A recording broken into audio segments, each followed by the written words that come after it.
Bienvenidos a una nueva entrevista en nuestro plató de televisión de Radio Buñol Televisión. Ya saben que llevamos unas semanas llevando a cabo un ciclo de charlas, entrevistas, conferencias relacionadas con el 40 aniversario del Estatuto de Autonomía. Han venido líderes políticos, líderes también sindicales, y en esta ocasión tenemos aquí a uno de los que ha sido nombrado como comisionado, digamos, comisario me suena mal.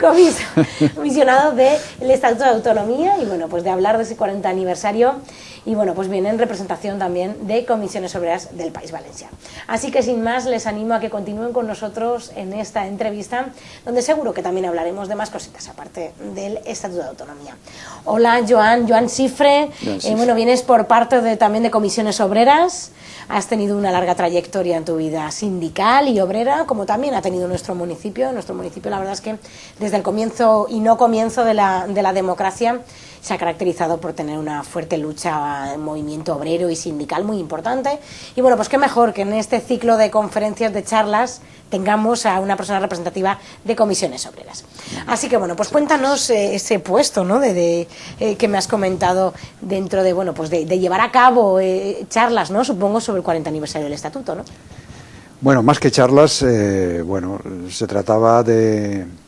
Bueno, la Generalitat decidió crear una figura de comisario del 40 aniversario del Estatut, y bueno, la Consellería de Participación y Transparencia, ¿no? Transparencia, pues propuso mi nombre y fue aceptado.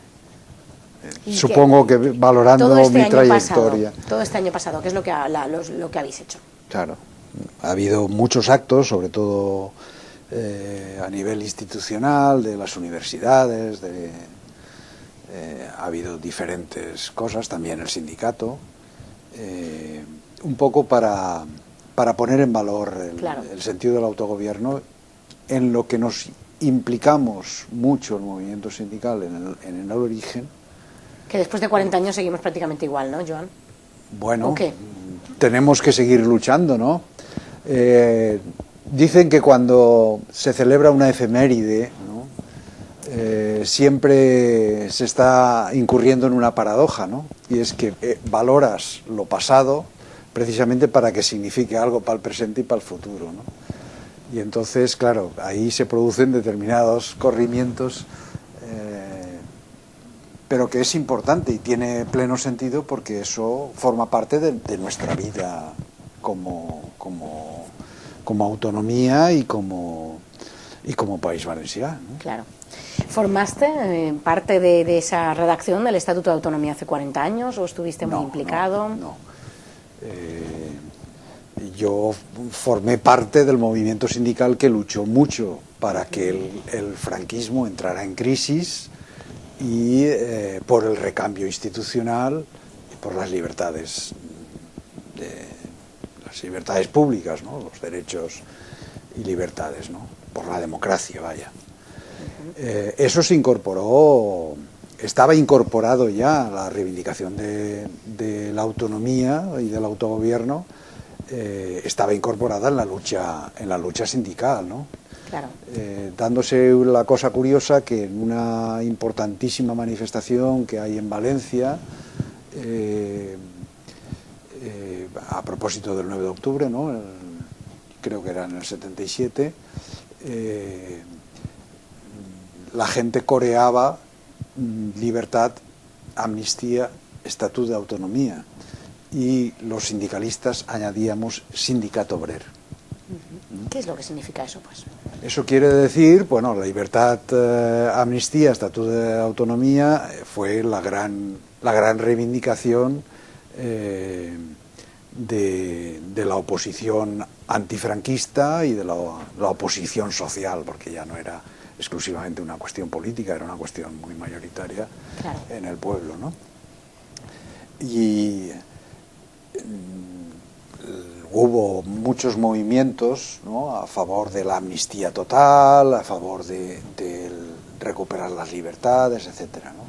Y la autonomía formaba parte de esa gran ese gran universo o conjunto de grandes reivindicaciones que ligábamos a la democracia, ¿no?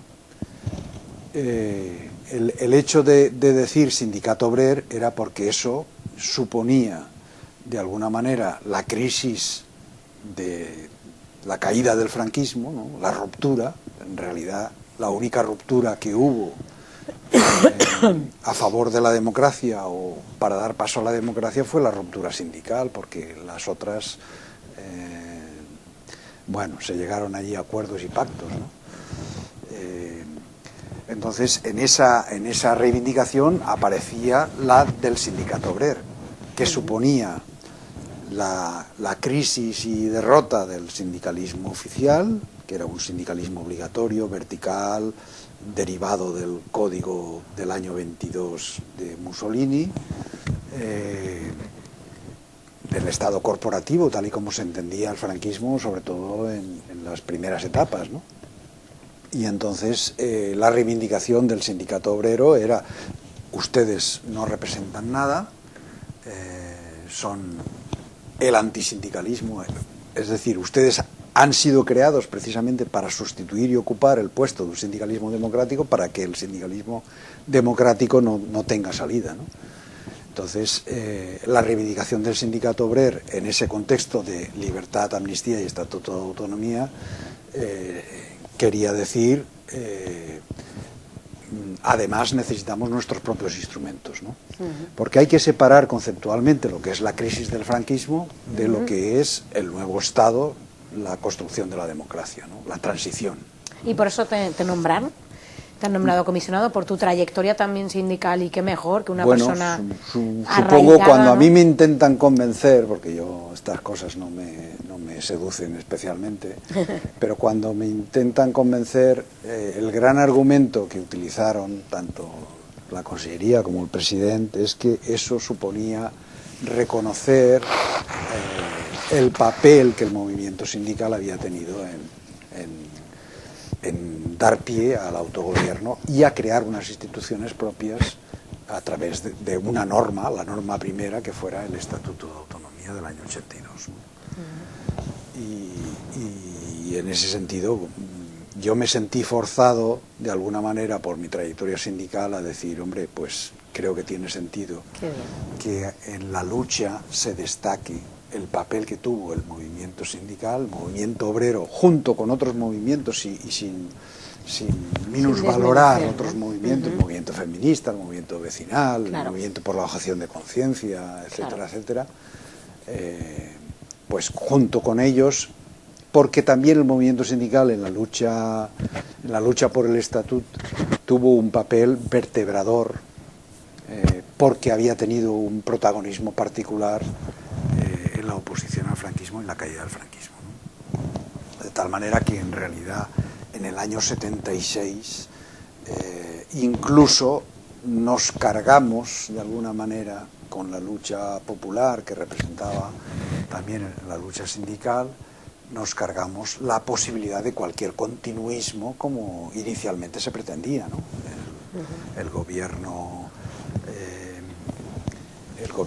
El primer gobierno, ¿no?, que se instaura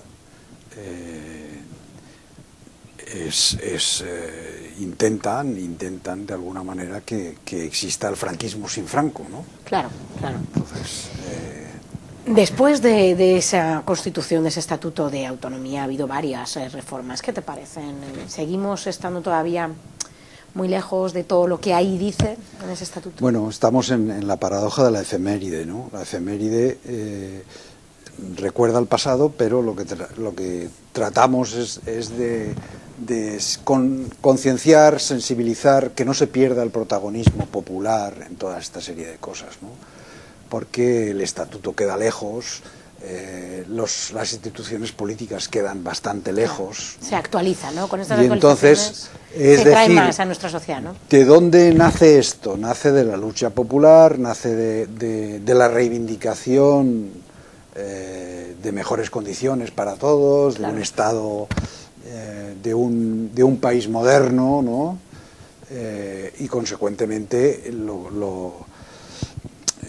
lo que pretendemos es, de alguna manera, seguir avanzando, ¿no? Es decir, asuman ustedes que el estatuto y la transición fue un acto político y asuman ustedes que el protagonismo sigue siendo, tiene que seguir siendo el protagonismo popular, ¿no? Que es el que abre nuevas posibilidades, ¿no? Pero a nivel de la sociedad, a nivel de reivindicaciones, como en nuestra comarca, por ejemplo, el tema del medio ambiente, el tema de los derechos de la igualdad, ¿no? Los derechos de la mujer, todo eso está muy presente, ya estuvo entonces, hace 40 años, y cada vez que se actualiza todavía está más presente, ¿no? Es algo como que no tenemos que verlo como algo ajeno, ¿no? Sino que también nos preocupa, ¿no? A nosotros, a la Hoya de Buñol Chiva, que ese estatuto se cumpla, ¿no? Claro, es un proceso que no se puede decir que no tenga fondo, pero es un proceso que paulatinamente va descubriendo nuevos horizontes. Es aquello de Galeano, ¿no? Es decir, utopía es esa atracción hacia un determinado lugar y siempre te quedas corto y siempre buscas un horizonte nuevo, ¿no? Y lógicamente el estatuto tiene cosas valiosas, pero hay todavía pues hay objetivos que están por cumplir, ¿no? La tercera descentralización, ¿no? Todo el papel de la cuestión territorial, ¿no? La institucionalización de las comarcas, la recuperación del derecho civil valenciano, el problema de la infrafinanciación, una visión federal también de lo autonómico, ¿no? Es decir, que la autonomía son derechos y deberes, ¿no? Y por lo tanto, yo creo que deberes los cumplimos, ¿no? Hay que insistir en los deberes. A nivel de España, ¿no? A nivel de Madrid, yo creo que sí que se cumplen, ¿no? Quizás damos más de lo que recibimos. Sí. ¿O qué? ¿Qué piensa? Bueno, yo creo que... ¿O no es tanto así? Bueno, yo creo que hay que asumir los deberes, ¿no? ¿Por qué? Pues porque no se pueden, de alguna manera, demandar ingresos si no te haces cargo también si no te haces cargo de la necesidad de tener ingresos, ¿no? Entonces tú no puedes demandar inversiones y demás si tú tampoco no te haces de alguna manera del mantenimiento, ¿quieres decir? Responsable de que esos ingresos se produzcan, ¿no? Quiero decir, ¿cómo lo diría? ¿Y eso es cuestión política? Es una cuestión política, claro, es una cuestión institucional, ¿no?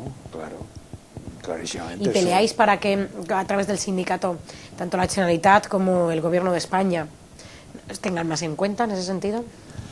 Claro, hemos peleado pues la infrafinanciación de la Comunidad Valenciana, ¿no? ¿Por qué? Porque sin recursos es difícil hacer políticas públicas, y las políticas públicas son la clave del bienestar, ¿no? Y al final el bienestar es bien ser, ¿no? Puedes ser en la medida en que tienes unas condiciones, unos servicios públicos, unas dotaciones suficientes, aparte del protagonismo que pueda tener la gente organizada y la parte más activa de la sociedad, pues es necesario que eso tenga sus propios instrumentos. Los servicios públicos son fundamentales, ¿no? Claro. Y eso quiere decir financiación, si no, ¿cómo vas a tener servicios públicos? ¿Cómo vas a tener centros educativos? ¿Cómo vas a atender bien las listas de espera sanitarias? ¿Cómo vas a atender la dependencia si no tienes recursos, ¿no? Claro. Y quien dice eso dice infraestructuras, ¿no? El corredor mediterráneo, pues es un tema que lógicamente no es para incorporar así en el estatuto, pero deriva de la voluntad de autogobierno el decir, nosotros consideramos que nuestras infraestructuras en ese punto concreto están poco dotadas o infradotadas, ¿no? Además que sí. Bueno, pues Joan, yo creo que hemos estado charlando un poquito de todo, ¿no? Reivindicando sobre todo lo que pecamos, ¿no? De lo que nos falta en nuestra Comunitat Valenciana. Y bueno, pues volveremos a encontrarnos seguro para hablar de este y de otros asuntos. Muchísimas gracias por estar aquí con nosotros. Pues muy bien, muchas gracias a vosotros. Bueno, pues volvemos a encontrarnos en otras próximas entrevistas aquí en nuestro estudio de televisión de Radio Buñol Televisión. Muchas gracias por seguirnos entrevista a entrevista. Volvemos a encontrarnos. Hasta luego.